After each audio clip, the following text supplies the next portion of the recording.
Hope you're all doing well.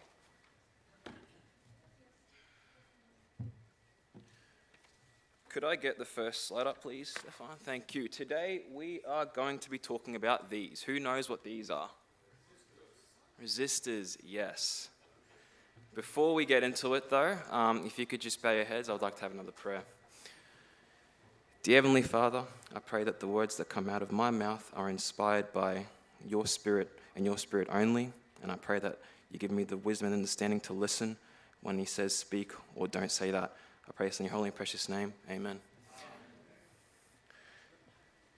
I have one request of you guys as well. As you sit in your chairs, please keep praying for me, because the topic when Michael asked me to preach that was put into my heart is a sensitive topic for myself, and I'm sure for anyone else.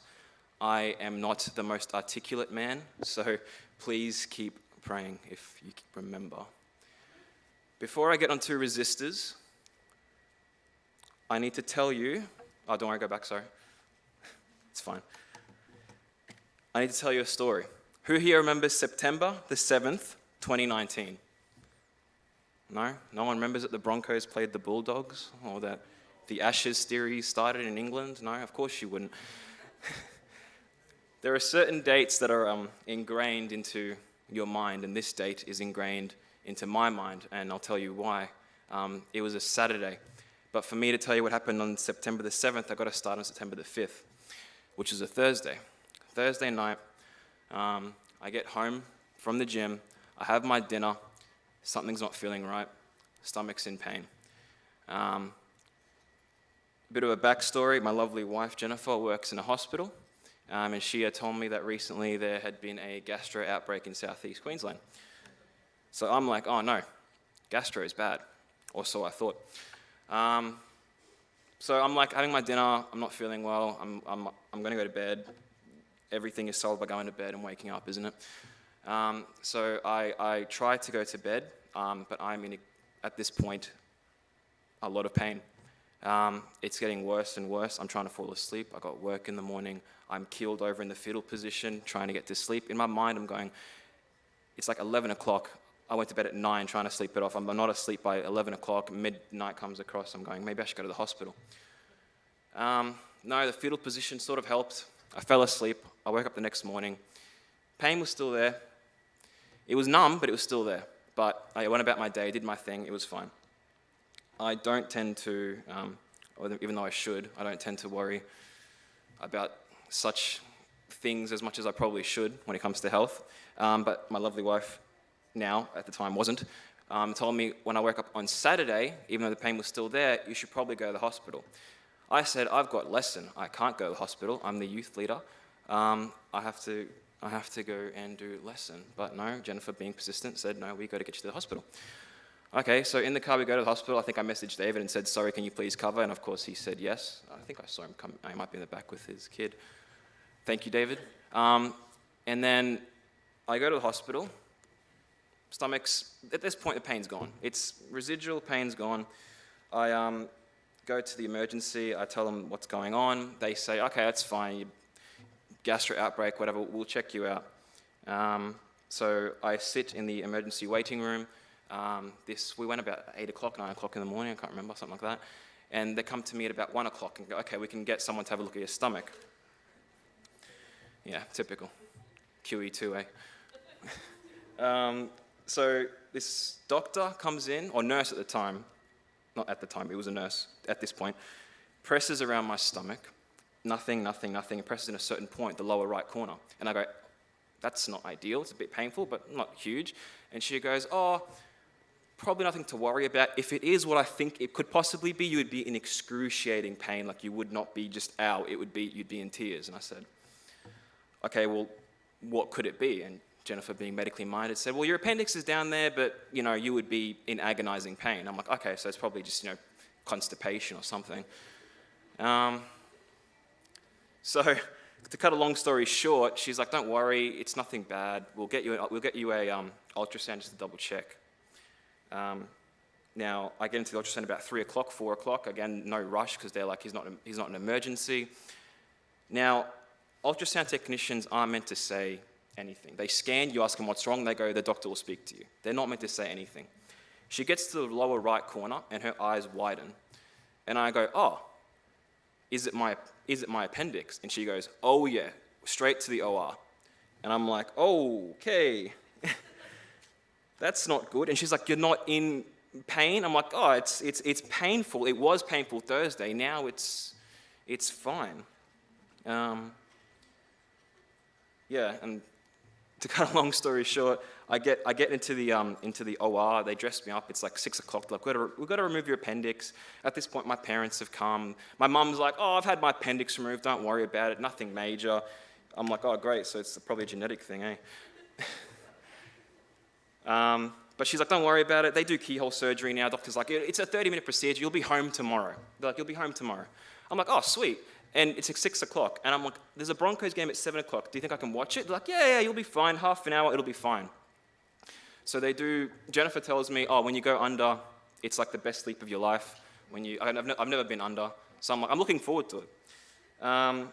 Obviously, a part of me feels like, okay, I think they're downplaying a little bit. So I say just in case, God forbid something does happen, I say, look, I love you, I love my parents, I did all that. I go under. The next thing I know, I'm waking up with like a throbbing headache. I wake up and I feel groggy. And I'm like, Jennifer told me the best sleep of my life. It wasn't. The worst sleep. Better if I didn't sleep. There's a clock at the back of the room. That's why I keep looking at the clock, trying to remember what happened. There's a clock in the back of the room. And I know I went under at 6 o'clock. I look at the clock. It's 10:30 at night. And I go, something didn't go to plan. The nurse is next to me, which I don't know if that's normal, but she was waiting there, right there next to me, waiting for me to wake up. And I look at her, I look at the time, and I go, well, that didn't go to plan, did it? And she goes, no, it did not. I look down, and I see a tube coming out of my stomach and a bag. And I go, well, that definitely didn't go to plan. Anyway, so what happened was, if I can go to the next slide, it's working, there we go. The appendix is that little thing there, which is next to is that the big intestine? Yeah. No, it's not? Okay. Small intestine? Yeah, small, I can't. Either way, it's around the system of the bowel. So what they said to me was when they did an ultrasound, which is a 2D image, they could see it was enlarged, it needed to be operated. But it wasn't until they cut me open, when they had the 3D full image, that they saw what had actually happened, in that the appendix had actually wrapped itself around the bowel, infected it, and was constricting it. And so when the resident, who at the time, because it was a Saturday, they didn't have the official senior surgeons, they're on call, but they're not at the hospital, because appendix surgery, they do like their bread and butter, if it's a normal one. Keyhole went in, saw that he couldn't operate, so he had to call his senior surgeon and say, hey, get down here, we have an emergency, we have to figure out what's going on. So they had to wait for him to come down, they finally got it operated. They managed to separate the bowel from the appendix, they managed to remove it, but it caused damage to the bowel and infected it, which caused them to then have to remove a piece of my stomach muscle to patch up the bowel. And all of that meant that I was in the hospital for about a week, I believe, something like that. Yeah, with a tube coming out of my stomach to drain all the infection. I'm not going to bore you with all the details. Okay, you're probably at this point thinking, that's very unfortunate that happened to you, Daniel, but why do we care? Why did you spend 10 minutes telling us about this? Because it's about what happened next. What happened next was the next day, the nurse came and said, okay, get out of bed. Now, I'm a guy who I pride myself on being able to move and lift quite heavy weights. At this point, I could not even do a sit-up. I could not move. I'm like, just let me lie down. I can't do anything. She said, no, you're going to have to fight through it, you're going to have to sit up, you're going to have to walk around. I said, I can't. She was very persistent, and I'm so thankful that she was, because the fact of the matter was, if I had sat in that bed and didn't do anything, I would have taken so much longer to heal. When I got up and started moving around, things got a lot more loose, things got a lot more better, and I went home about a day earlier than I probably should have because of it. I had to fight through the the pain and discomfort. I go into a bit more detail, but we're sort of running out of time and I want to get to the actual crux of the sermon. But just remember, the point of what I'm trying to say was that it wasn't until I fought through the pain and had to move that things got a lot easier and the healing came. So why does that have to do anything with resistors, and why the story? Well,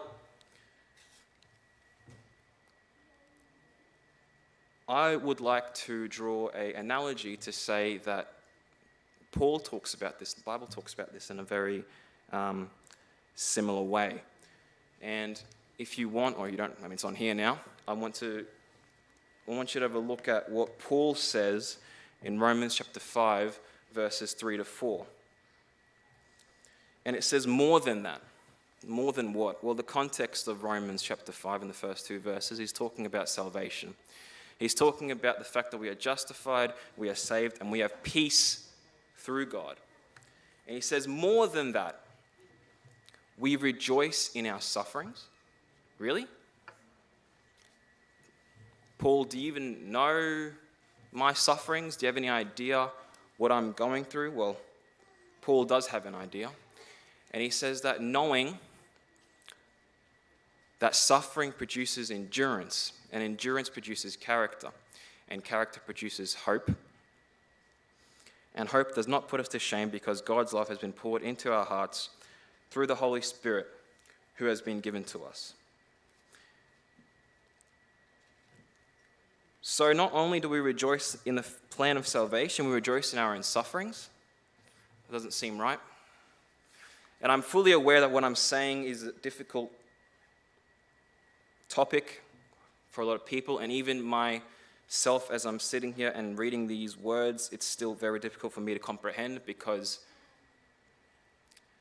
well, no one wants to suffer. But what I want to bring to your attention is that it says that suffering produces endurance. Paul never says that suffering in and of itself is a positive thing. And he definitely does not say that God is the source of our suffering. All he's saying is that suffering produces these outcomes. And I would like to also draw to your attention that God being love, being every single positive characteristic you could possibly have, God has.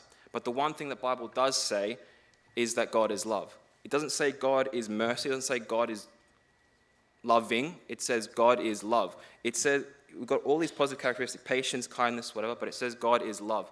Because he is love, the love, freedom continuum means that there are certain things that he can do and there are certain things that he can't do because God is love. And what he can't do is he can't impose himself on our free will. And because of that, he can, but because God is love, suffering is something that unfortunately we have to go through on this earth.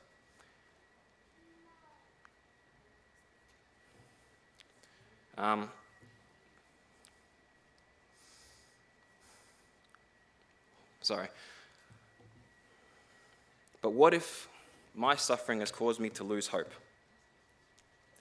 Well, I would like to challenge you and to say that God makes everything in the best possible outcome that he possibly can.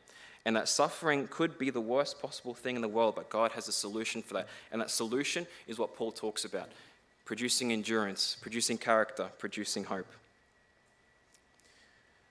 So what is actually the definition of suffering, and what was the point of the appendix story? Well, the definition of the suffering is, in a very simple term, it's the state of undergoing pain, distress, or hardship. So on a very minuscule level, my physical pain that I was feeling was a form of suffering, but I'm fully aware that psychological, emotional, and mental suffering can be a lot more worse and a lot more destructive than physical pain could ever be. But I wanted to draw the analogy there. When I was looking for the definition of suffering, a certain definition caught my eye that I felt a lot more relevant than the most simple description. And that is, my better definition of suffering is the degree of resistance we have towards our pain. So now we go back to the resistor. Here we go. All you mathematically minded or people that have gone through high school or electrically minded people would recognize what this is, and this is Ohm's law. And if you don't know what it is, it's stating that the voltage, so in a very simple term, the voltage could be a battery, 9-volt battery, 12-volt battery, whatever, equals the multiplication of the current times the resistance. Now that resistance can come in the form of many different shapes and sizes and many different things. In the most simple form, it is a resistor. But another way to look at it is a light bulb is actually a form of resistor. As the resistance increases, so this one says 3 ohms, so I should have mentioned resistance is measured in ohms. Volts and currents measured in amps. I'm a mechanical engineer, not electrical, so if I stuff something up, please don't get upset. We've got 3 ohms here, so you can see the current is flowing quite quickly, and the light bulb is lighting up quite a lot. When you've got the same voltage on the same rated wire, but the resistor is now 6 ohms, the tungsten resistor. I know light bulbs these days don't necessarily use tungsten, but in this case they do. The light is a lot dimmer and the current flows a lot slower.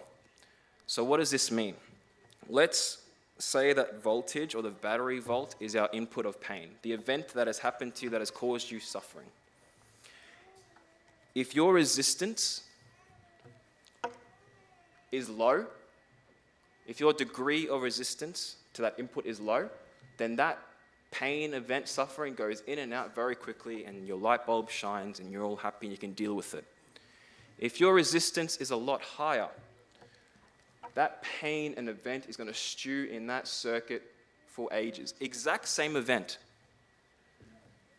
will stew in that circuit so much longer. Your light will be very dim. You'll be a very sad and negative person. But what's important is to note that you can change, I would like to challenge and say that the resistance that we have can change. And the way it changes is what Paul is talking about in Romans, when he says that suffering produces endurance, and endurance produces character, and character produces hope. Well, Daniel, my suffering has caused me to lose hope, so that's the complete negative of what's happened. Well, we've got even more. James has some thoughts on it. James 1:2-4, and it says, "Count it all joy, my brothers, when you meet trials of various kinds, for you know that the testing of your faith produces steadfastness." What's steadfastness? It's another word for endurance, perseverance. "And let steadfastness have its full effect, that you may be perfect and complete, lacking in nothing."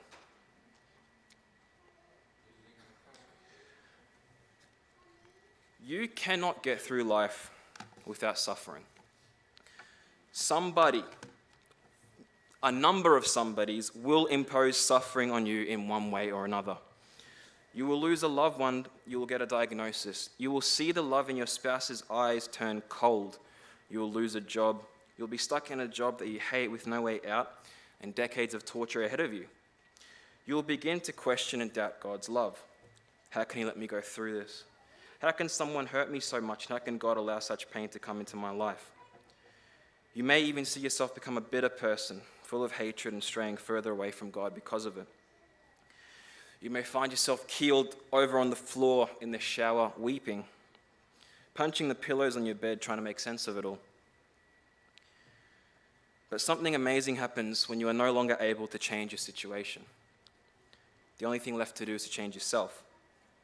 Easier said than done, but the beautiful thing is that it's not by our own efforts that we change. See, I could have stayed in that bed, in the hospital, refused to get out of bed, refused to do the things that they wanted me to do, refused to do my rehab, and I probably would have been fine in like 3 months. But the point was that I was forced by my event to have to come to a decision. Do I stay in bed? Do I not go through the pain, or do I step out and deal with it and get better? And the thing was, I ended up stronger than I'd ever been before my appendix was removed. See, every day, every event, every interaction is shaping who we are. You're always changing and becoming someone who you were not just a moment ago. And on a very minuscule level, the person who you were yesterday is not the person who you are today. You are constantly approaching a fork in the road. Every time a power source is applied, so in this case what I'm talking about is an event that will lead to suffering, pain, disappointment, whatever it is.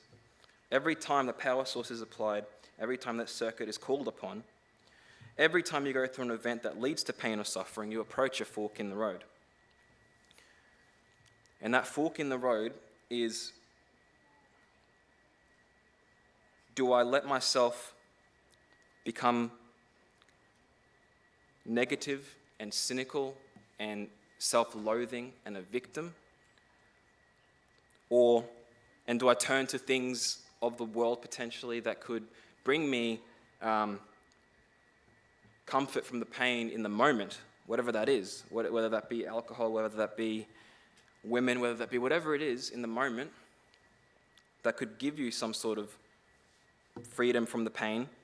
Or do I go what I know is the right way? And that event, that fork in the road, is every single time a power source is applied. And a lot of the time, we make the wrong turn. And I've made the wrong turn. I'm sure you've made the wrong turn. But pain is the precursor for emotional development. And it can go both ways. You can opt to be negative, self-loathing, petty, bitter, rude, unloving, unkind, unforgiving, a victim of society to the point that it becomes your addiction. It can become your identity to the point that when someone tries to help you out, you'll sabotage your own situation because who you are is a victim. So how do you know if you're moving in the right direction?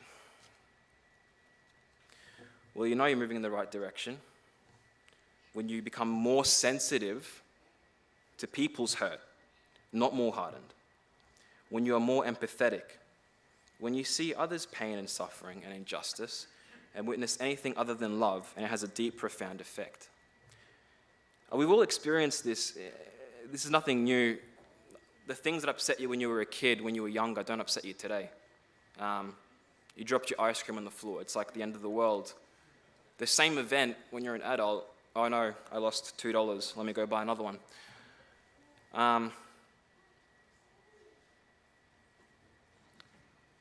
It's exactly the same as we age and as we get older. And so you might say, Daniel, you're 26. How do you know what pain and suffering is like?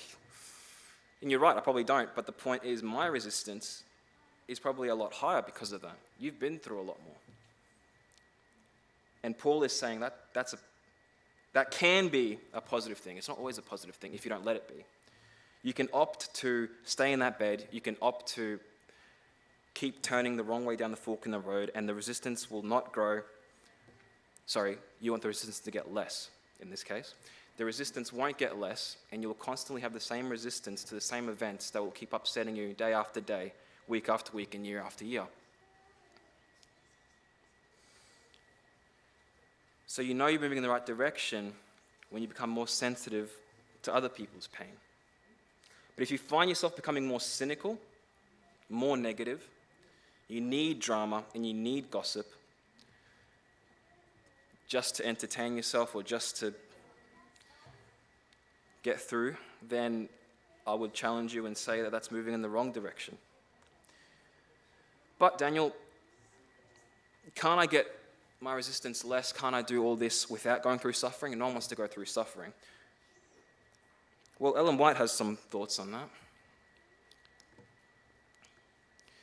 And she says, and I don't want you to miss this, many people worship riches. The desire for wealth and the love of money bind them to Satan. It binds them to Satan. Others desire honor more than anything else. And those are the two things, money and power, honor, that we say is always a negative thing. They want people to look up to them and praise them, right?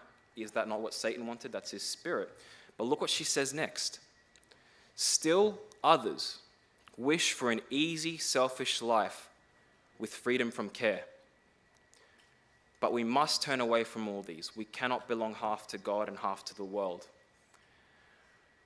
So Ellen White groups this together with the same people, the same group, the same spirit that worship wealth and honor and ego. She says the people that wish for an easy, selfish life with freedom from care. Isn't that what we want? To not be accountable to anyone? You're not waking up in the morning, the boss isn't ringing your phone, you don't have to, there's no, whatever it is, no freedom of care. We want to disappear into the countryside, and that's living, is it not? Well, Ellen White says it's not. And why is it not? Because we cannot get into heaven with the characters that we have without putting them through the refining fire, without allowing God to change us. The character that we are born with, I would challenge you and say that unless you go through the events, and the events, don't get it twisted, are because of sin. They're because of the world that we have fallen away from God, and they're because of sin. So obviously God's intention was never for us to go through suffering. It was never for us to fall into sin. It was never for us to go through suffering, because if God is love, then the most positive thing could be that obviously he wouldn't want to allow us to hurt. And I'm not a parent, but as a parent, I'm saying the last thing you would want your kids to go through pain, and you would remove that pain if you could. Except if that pain is the only thing that is needed for them to have eternal salvation. And I believe that's what Paul and James and what the next verse in Peter is going to be mentioning. So that's what I'm trying to say. Why would Ellen White group it in this?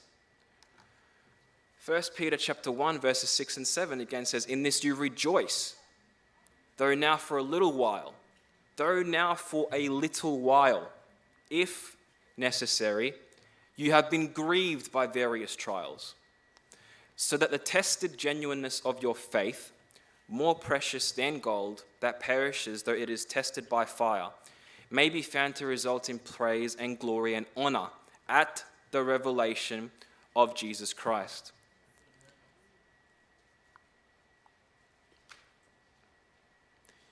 Another thing that I do want to mention is that suffering comes in two ways. And that is the suffering that is imposed upon us by just life's circumstances and other people, which, by the way, the Bible does tell us that we ought to forgive. But there is suffering that we bring upon ourselves. And that is not the suffering that would lead to positive outcomes, because 1 Peter also says, "Let none of you suffer as a murderer or a thief or an evildoer or as a meddler." So there is sufferings that we can bring onto ourselves. And the only positive outcome of that type of suffering is that you learn to never do it again. So I want to bring it back to the fact that if God is love, and because he is love, everything else about him is true because he is love. Every single positive characteristic is true because he is love. It's the only thing that the Bible says God is. And because he is love, there are certain things he can and he can't do. He has to allow us freedom. He has to allow us free will. But what he will always do is the best possible outcome in every single situation. No matter what you're going through, God can refine that. He can repurpose that into something that will be a positive outcome. And that can be very, very hard to see when you're going through it. I'm sure there are events that you've gone through in life that you came out the other end and you were thankful that you went through it. But there are certain events that you're still going through that have been going on since you were a child, since you were born even, that you just don't understand. But I want to finish on this. Sorry if I've been all over the place, but this is the crux of what I'm trying to say. In Ministry of Healing, Ellen White says, "God never leads his children otherwise than they would choose to be led if they could see the end from the beginning." Imagine when we get to heaven and you get to ask Jesus your 1,000,001 questions, and you go, "Why did you let me go through that? and he explains it to you, and you thank him for it. Because if the choice was yours, you would have chosen the exact same thing because it needed to be done.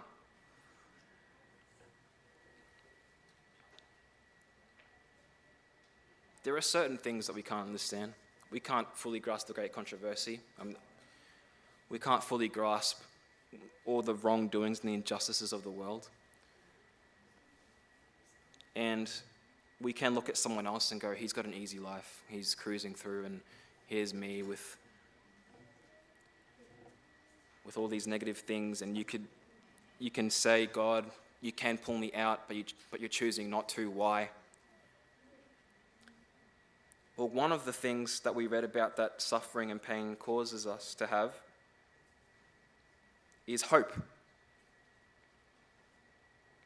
is faith. Our role is simply to allow it. And it can, and I know it can, cause you to lose hope and lose faith. But eventually, when you come to that fork in the road, one day, when all hope, when all faith is lost, and I pray that you don't get there, but if you do, you've been through so much suffering, with so much pain, you can't see a positive thing out of it, possibly ever. That's when God can do the most. Sometimes he has to wait for you to be keeled over on the floor, weeping, losing all hope and all faith before he can pick you up. And if you disagree with anything that I said or that I brought up today, then I would like you to remember one thing, and that God will always want the most positive outcome of any situation for you. I pray that I've at least encouraged one of you, and